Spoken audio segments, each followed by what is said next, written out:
네, 여야가 원구성 문제를 놓고 여전히 대치 중입니다. 전면 백지화하자는 국민의힘에 민주당은 내일을 협상 마감 시한으로 통보했는데요. 한편 양당의 당권을 향한 레이스도 본격화하는 분위기인데 정치권 이슈 이번 주도 복잡하게 흘러가고 있습니다. 네, 두 분과 관련 내용 짚어보겠습니다. 정호김 전 국회의원, 최인호 전 국회의원 모셨습니다. 안녕하세요. 두 분 어서 오십시오. 안녕하십니까. 안녕하십니까. 자, 22대 국회가 출범한 지 보름이 지났는데도 여전히 원구성을 놓고 여야가 강하게 대치하고 있습니다. 앞서 추경호 원내대표 같은 경우에는 공개적인 토론을 하자라고 이야기까지도 했는데 민주당은 일단 내일까지 협상 시한, 내일까지 응하지 않으면 11개 상임위원장직에 이어서 7개 상임위원장직도 이제 단독으로 선출하겠다는 입장이거든요. 여당에 좀 대응 방안이 마땅히 있겠습니까? 민주당이 그 국회의 정상화를 위해서 명예로운 출구를 내주지 않는 한 국민의힘으로서는 이제 고육책을 마련할 수밖에 없을 것 같습니다. 지금 민주당의 기세로 봐서는 만약에 국민의힘이 국회로 들어가지 않으면은 일방적으로 나머지 상임위에 대해서도 처리를 할 것 같습니다. 그렇다면 국민의힘으로서는 어떤 대안이 있는가? 하나는 끝까지 버티고 안 들어가면서 지금 민주당이 다수 의석을 수단으로 독주를 하고 있다라고 성토하는 방법이 있을 것이고요. 두 번째로는 그럼에도 불구하고 책임 여당으로서 민생이라든지 또는 지금 그 의료 대란이라든지 여러 가지 현안이 있는 만큼 책임 공당으로서의 역할을 하겠다라고 하는 방법이 있을 것이고요.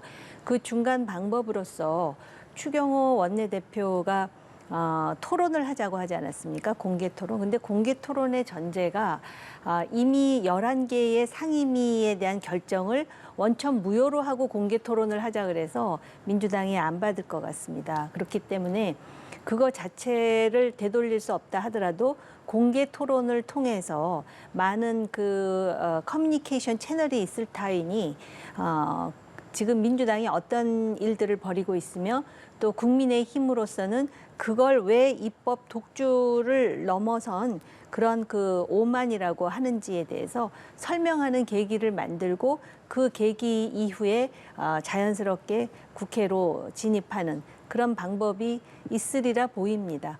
예, 지금 지난 21대 국회 전반기에도 이와 유사한 상황이 있었는데 당시에 민주당 같은 경우에도 좀 여론의 역풍을 맞아서 추후에 좀 상임위를 조정하기도 하지 않았습니까? 좀 양당 모두 어쨌든 여론을 의식할 수밖에 없는 상황일 것 같거든요. 어떻게 보세요?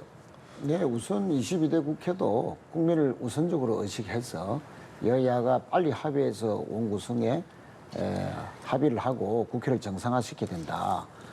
그러려면 지금 야당이 단독으로 구성한 것은 의석 비율대로 11대 7에서 11개만 저희 야당이 원구성을 이뤘고요. 이제 여당이 7개 상임위원회를 받아서 원구성에 협조하는 것이 맞다.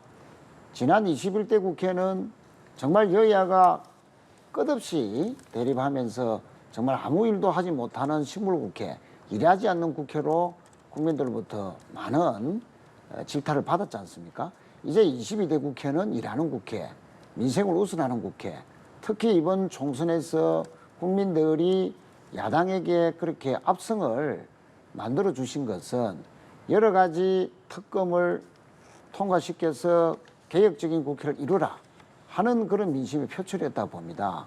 그런 측면에서 국민의힘은 자꾸 법사위원장이나 이런 여당이 대통령을 지키려는 그런 목적 하에서 시간만 자꾸 끄는 전술을 펼칠 게 아니라 이제는 여당답게 책임 있는 자세로 나와서 국회 원구성에 협조해야 된다. 예를 들면 오늘 참 좋은 계기가 있습니다. 정부와 여당이 저출산과 관련된 여러 가지 대책, 저출산부를 신설하는 문제를 가지고 협의를 한다는데, 자, 저출산을 위해서는 정말 이 국가의 미래이지 않습니까? 그럼 여야가 모여서 그럼 저출산부를 만들 것인지 어떻게 할 것인지, 또 물가 문제라든지 여러 가지 지금 현안들이 많거든요. 이런 민생의 또 국가 미래를 가지고 여야가 만나서 협의하면서 원구성을 이루는 것도 한 방법이기 때문에 자꾸 이미 끝난 법사위원장 등 이런 상임위를 다시 내놓고 무효로 해서 토론을 해서 정하자. 이런 것은 전혀 실효적인 방법이 아니다. 그래서 민생을 고리로 국가 미래 아젠다를 고리로 해서 여야가 모여서 국회 정상화에 합의하는 것이 저는 가장 빠른 방법이 아니겠나 그렇게 생각합니다. 예, 우원식 국회의장이 지난주 목요일에 본회의 개최를 요구하는 민주당 요구를 받아들이지 않고 국민의힘에 수기할 시간을 주자고 했는데 앞으로 국회의장은 어떤 선택을 할 거라고 보세요? 우원식 국회의장으로서는 이제 본인이 극적으로 국회의장 후보가 되면서 이제 국회의장이 됐는데 민주당의 강성 지지자들로부터 뭐 수박이라는 비난까지 듣기 때문에 나름대로는 민주당의 입장을 반영하더라도 역대 국회의장이 어떤 소속 정당이 없지 않습니까? 그럼에도 불구하고 특정 정당의 입장을 반영한다라는 그런 불명예스러운 비난을 받고 싶지는 않을 것 같습니다. 그러다 보니까는 지금 일정 정도의 어떤 기한을 지금 준 상황이고요. 앞으로도 우원식 국회의장이 국회의장으로서의 그런 족적을 남기기 위해서는 중립적으로 의사 일정을 주도한다라는 평을 받는 것이 맞을 것 같습니다. 그런데 그렇다고 하여 지금 그 기본적으로 이미 결정된 11개의 상임위를 다시 번복할 것 같지는 않고요. 네. 그리고 이제 한 가지 꼭 말씀을 드리고 싶은 거는 국민의힘으로서는 민주당이 11개를 갖고 7개만 남아서 지금 그거에 대해서 문제 제기하는 것이 아닙니다. 과거로부터 그 국회 내에서 그것이 법으로 규정되어 있지 않더라도 소위 법제사법위원회라든지 운영위에 대한 관례라는 것이 있었습니다. 이것은 일종의 신사협정 같은 것이었거든요. 근데 이것을 지금 정치적인 현안과 엮어가지고선 일당이 독식을 하고자 하니 그것에 대해서 문제를 제기하는 것이고 아마 그 배후에는 뭐 특검이라든지 그러한 나름대로 자신들의 어떤 정치적 입장이 있을 것입니다만은 만약에 이번에도 그 나머지 7개까지 모두 민주당이 가져가는 형태를 취한다면은 정치적으로 민주당으로서도 부담스러울 수밖에 없고 우원식 국회의장은 그런 부분을 좀 최대한 의장으로서 조율했다라는 이미지 구축을 하고자 해서 지금 그렇게 조금 연장을 한 것이 아닌가 생각합니다. 네, 그럼 20일 단독 본회의는 열릴 거라고 보십니까? 네. 열릴 것 20일은 같습니다. 열릴 것이다. 네. 알겠습니다. 자, 남은 7개도 민주당이 가져갈지 우원식 의장이 좀 키를 쥐고 있다 이렇게 생각할 수 있을 텐데 어떤 결단을 내릴 거라고 보세요? 예, 지금 여당 몫으로 되어 있는 7개 상임위가 상당히 중요한 상임위입니다. 예를 들면 국방, 정보, 산자위, 정무 이런 상임위들은 여당으로서 사실상 그 책임지는 위치에서는 반드시 상임위원장을 맡아서 국회를 정상화시킬 업무도 있고 책임도 있는 그런 상임위들이거든요. 그래서 이것을 포기하고 계속 보이콧 상태로 간다는 것은 정부 여당으로서는 정말로 해서는 안 된다. 한 번도 정부 여당이 국회를 장기간 보이콧한 거는 사례가 없거든요. 자, 이런 의미에서 여당이 전격적인 국회 정상화를 선언하고 그 선언의 명분에는 방금 말씀드렸듯이 저출산 문제라든지 고물가 문제라든지 또 집값 안정이라든지 얼마든지 우리 국민들이 힘들어하는 문제를 풀기 위해서 여당은 이렇게 전격적으로 협상한다. 그런 왜 그 지도력을 발휘하지 못합니까? 그래서 법제사법위원회 또 법사위원장을 계속 그렇게 고소하는 목적이 저는 최혜병 특검이라든지 김건희 여사에 대한 특검 이런 개혁 입법을 통한 민심을 제대로 실현하는 야당의 요구를 시간을 끌어서 21대처럼 여당이 법사위원장을 맡으면 얼마든지 시간을 끌 수가 있는 그런 그 권한이 있거든요. 이렇게 하려는 전략 아니냐. 결국은 추경호 원내대표가 용산에 어떠한 메시지를 정치력 있게 풀지 못하는 그런 소극적인 자세에서 벗어나서 정부 여당으로서의 정치력을 제대로 발휘할 수 있는 그런 그 능력이 필요할 때다. 그래서 여당은 용산의 출장소라는 그런 말을 듣지 않도록 지금부터라도 야당과 적극적인 협상에 나서야 된다. 그렇게 생각합니다. 아니, 예, 제가 이거- 잠깐만 좀 말씀을 하시니까 그 7개 상임위원회가 그렇게 중요한 거다라고 말씀하셨으면 그 중요한 거 서로 좀 나눠서 하시면 좋지 않겠습니까? 그다음에 그 지금 법제사법위원회에 대해서 지금 국민의힘이 여러 가지 특검법을 저지하려는 정치적 의도가 있는 게 아니냐. 아마 그렇게 해석하시는 분들도 많을 것 같고요.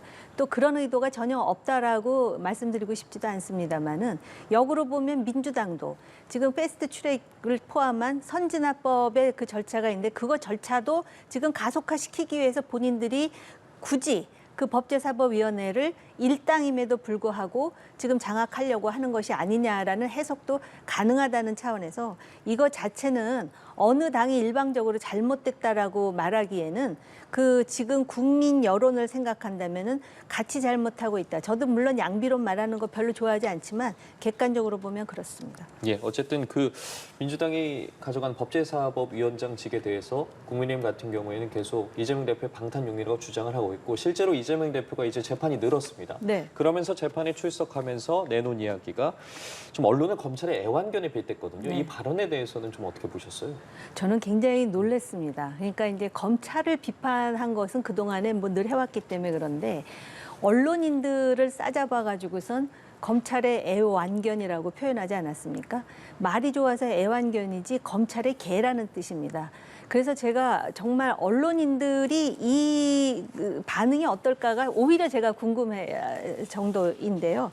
그만큼 지금 이재명 대표가 본인의 사법 리스크가 늘은 것에 더해서 특히 대북 송금과 관련해서는 굉장히 예민하게 위기감을 느끼는 것이 아닌가 이런 생각이 들고요.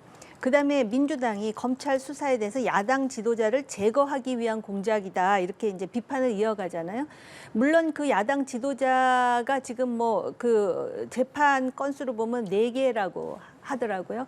굉장히 사법 리스크가 늘었는데 그렇다면 없는 죄를 지금 뒤집어 씌워가지고 지금 재판 건수가 늘은 것인지 아니면은 그럼 야당 지도자는 이러한 사건이 있어도 재판을 하지 않고 다 눈 감고 덮어줘야 되는 것인지 이런 부분에 대해서 성찰이 좀 필요한 것이 아닌가 이렇게 생각이 들고요.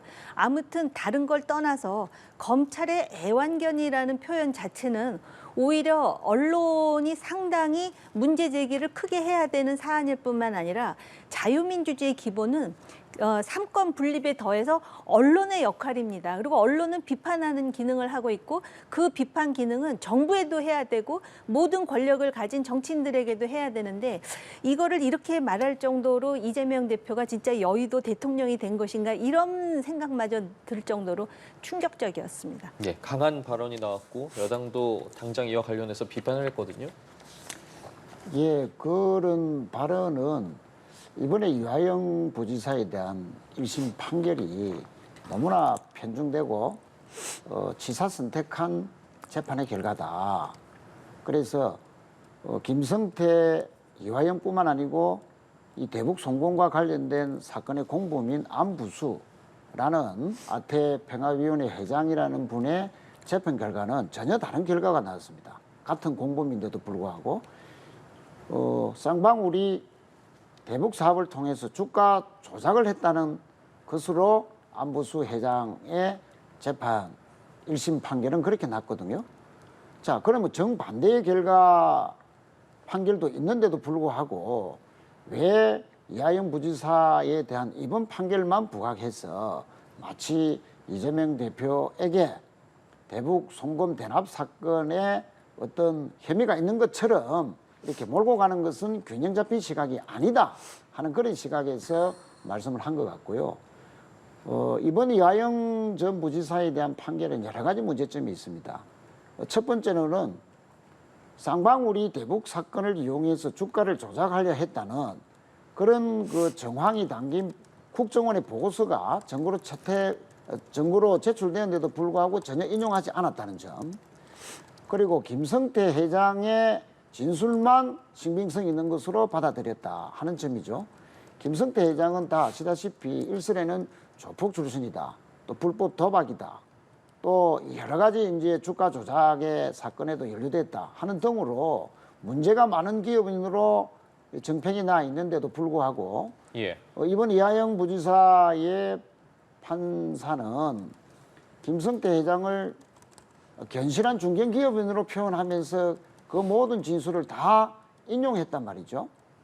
그러면 김성태 회장과 검찰의 플리바게닝 의혹까지 있는 이런 상황에서 예를 들어서 김성태 회장의 해외 재산 도피죄를 빼준다든지 국가보안법 위반 문제도 빼준다든지 주가 조작 사건에 대한 수사를 연기한다든지 등의 김성태에게 유리하게 검찰 조사를 만들어주고 대신에 이화영 부지사 또는 이재명 대표에게 불리한 진술을 유도한 거 아니냐 하는 플리바게닝의 의혹까지도 받고 있는 이런 상황에서 이번 이화영 재판부는 일방적으로 김성태의 말만 그렇게 믿고 판결을 했다는 것 자체도 저희들은 인정할 수 있는 판결 결과다.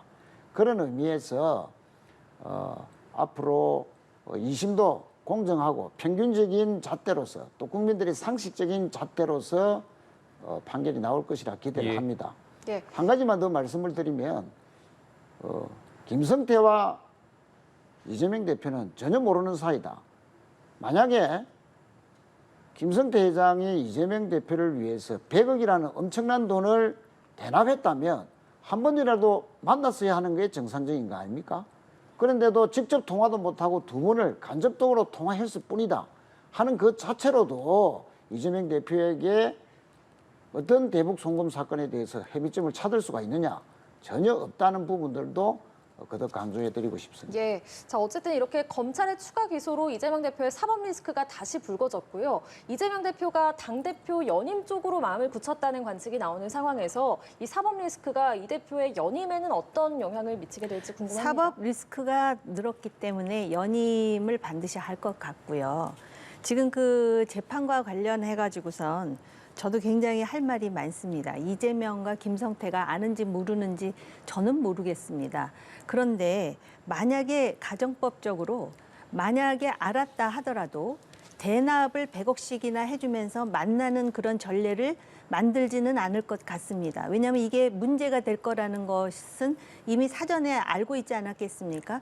그래서 제 추정으로 볼 때 지금 이재명 대표가 가지고 있는 모든 사법 리스크를 보면은 직접 나선 게 없습니다. 대장동서부터 시작해갖고 뭐 성남 FC도 그렇고 그런 일련의 그 상황을 우리가 좀 판단할 필요가 있고요. 그렇게 모르는 김성태에 대해서 서로의 모친이 사망했을 때 과연 그 경기도지사의 비서실장까지 가서 조문을 할 그런 상황이었는가 모르는데 비서실장이 가서 조문을 했고 그 비서실장이라는 사람은 나중에 극단적인 선택을 하면서 이재명 대표에게 유서를 남기죠. 정치를 내려놓으시라고. 그리고 부하 직원을 그렇게 다루시면 안 된다고. 그렇기 때문에 사실은 이거 자체를 지금 모른다고 단정하시지만 모른다고 단정할 만한 증거가 있느냐라는 것에 대해서 저도 또 문제를 제기하지 않을 수가 없습니다. 이화영 부지사, 평화부지사죠. 그리고 노무현 대통령과 김정일의 정상회담에서도 밀사로서 역할을 했던 대북통입니다. 그래서 경기도의 평화부지사라는 직을 가지고 있지 않습니까? 그 지금 김성태란 사람이 조폭 출신인데 이화영이 이런 조폭하고 상대해가지고 법인카드를 쓰게 하고 심지어는 경기도 사업인 스마트팜에 대해서 김성태가 500만 불을 대납하도록 만든 이 자체에 대해서는 어떻게 설명을 할 것인지. 그리고 이 내용을 보면요. 지금 할 얘기가 너무 많은데 줄이자면 지금 그 이재명 대표를 기소하기 전에 이화영 부지사의 재판에서 이화영 부지사의 변호인이 뭐라 그랬냐면 이화영이 여기서 유죄를 받으면 이재명 대표 유죄 추정이다. 그리고 그대로 지금 되고 있지 않습니까?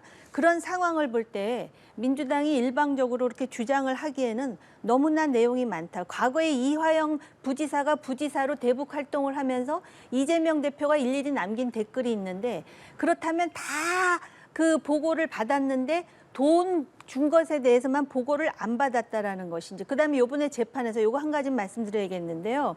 그 안보수 때는 주가 조작이라 그래놓고 지금은 왜 대북 송금을 얘기하느냐 그런데 안보수 재판 때는 김성태가 우리나라에 잡혀 들어오지 않은 상태에서 주가 조작이라는 내용이 있었습니다. 그런데 요번에 그 이화영 부지사의 재판에는 뭐냐면 대북 송금을 함으로써 주가 부양이 됐다 그랬습니다. 그러니까는 이 주가 부양, 즉 주가가 올라가는 것, 쌍방울이라든지 아니면 뭐 그 자회사라든지 올라가는 것과 대북 송금은 뗄래야 뗄 수가 없는 관계라는 것이고요. 그런 차원에서 이재명 대표가 상당히 위기감을 느끼기 때문에 오히려 애초에 계획한 그 연임은 반드시 할 것 같다라는 개인 생각입니다. 예, 알겠습니다. 두 분과 이재명 대표의 사법 리스크와 관련해서 이야기를 나눠봤는데요. 거기서 잠시만요. 예. 저도 뭐 잠시 말씀을 좀 네, 드리면 짧게 좀 말씀 부탁드리겠습니다. 최근에 진술 세미나라고 해서 김성태 회장이 수원지검에서 공범들과 만나서 자신에게 유리한 증언을 하도록 진술을 하도록 모의했다. 그것은 이재명 대표에 대해서는 불리한 진술을 하도록 했다. 그렇게 입을 맞추도록 했다는 그런 의혹이 또 있고요. 또 정인에 대한 매수 정황. 아까 안부수 회장에 대한 공판도 말씀했지만 그 안부수 회장의 딸에게 그 송파구의 오피스텔을 쌍봉울의 공금으로 제공했다 하는 예. 그 매수설도 폭로가 된 사항입니다. 자, 이런 의혹들이 결국 무엇을 말해주느냐. 김성태 회장의 말만 믿기에는 너무나 검찰의 해유나 압박이 심했을 것이고 결국은 이재명 죽이기에 모든 검찰의 공소권이나 수사력이 다 집중된 결과이기 때문에 이런 부분들을 올바르게 규명하기 위해서 수사가 제대로 됐는지 또 해유와 압박이 없었는지 등을 특검을 통해서 다시 밝혀내야 된다. 그런 그 수사 과정에 대한 공정한 결과를 가지고 2심을 한다면은 2심은 공정한 재판 결과가 나올 것이다. 저희들은 그렇게 보고 있습니다. 예, 알겠습니다. 이번엔 좀 여당 상 살펴보도록 하겠습니다. 전당대회 관련해서 본격적인 당권 레이스가 시작이 됐는데 전반적인 상황에 대해서 좀 어떻게 평가하고 계세요? 아마 지금 여론조사로 보면은 한동훈 전 비대위원장의 가능성이 높다라는 생각을 하고 있고 또 그 과정에서 이제 다른 주자들이 어떤 판단을 할지를 또 지켜볼 수밖에 없고요. 왜냐하면은 지금 여론 비율을 2대 8로에서 20%만 지금 적용하는 것 아니겠습니까? 그러니까 당심이 중요하다라고 생각하고 일각에서는 그 당심을 조직화할 수 있다라는 판단으로 한동훈 비대위원장을 뭐 견제하려는 움직임이 있다 그러는데 그게 지금 아마 그 대통령 정부 초기와 지금 물론 3년이 남았지만 지금 상황이 그렇게 통제 가능한 방향으로 옮겨질지는 모르겠습니다. 심지어는 뭐 최고위원 같은 경우도 한동훈 비대위원장은 한동훈 비대위원장대로 또 소위 비한계라고 해야 됩니까? 그쪽에서는 그쪽대로 최고위원들을 자기네들의 입장을 반영할 수 있는 사람으로 지금 뭐 열심히 그 찾고 있다 그러는데 이거는 그렇게 인위적으로 어떤 정치적인 계산이나 공학에 의해서 움직여질 것 같지는 않습니다. 대세라는 게 있지 않겠습니까? 오히려 누가 당대표가 되든 과연 당을 어떻게 이끌 것이며 그리고 당과 정의 관계를 어떻게 설정할 것이며 그다음에 지금 야당에서 공격하는 주요 예민한 현안에 대해서 당대표가 어떤 입장을 취할 것인가에 민심은 더 관심이 많은 것 같습니다. 예, 말씀해 주신 것처럼 개파 간 좀 갈등이 있어 보이거든요. 저는 한동훈 전 비대위원장의 대표 출마 뭐 아마 출마하면 의대안이라고 한동훈 전 위원장이 대표가 될 가능성이 매우 높다 이렇게 봅니다. 다만 한동훈 대표 체제가 되면 정부 여당은 여당대로 상당히 분열될 것이고 분란만 더 확대될 것이고 또 야당과의 협치도 상당히 힘들어지지 않겠는가 그렇게 보고 있습니다.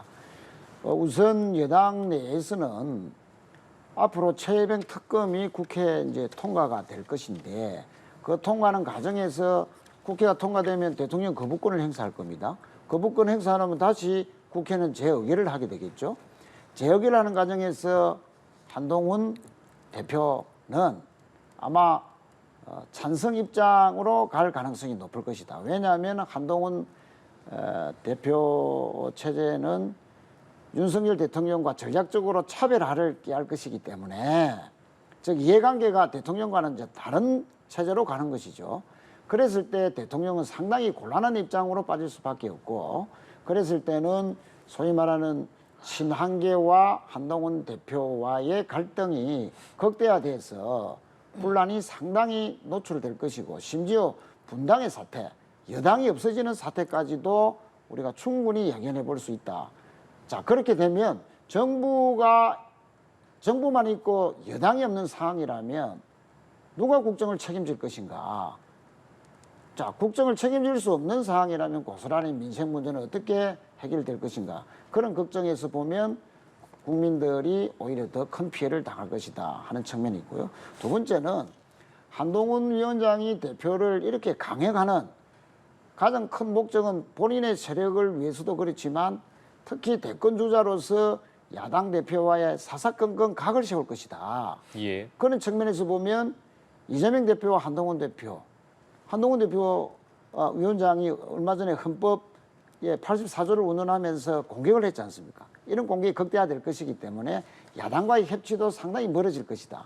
그래서 여당, 야당 다 한동훈 대표 체제에서는 분란만 확대될 것이기 때문에 바람직하지 못하다. 저는 그렇게 생각합니다. 예, 알겠습니다. 정호김 전 국회의원, 최인호 전 국회의원 두 전직 의원과 정치권 이슈 짚어봤습니다. 고맙습니다. 고맙습니다.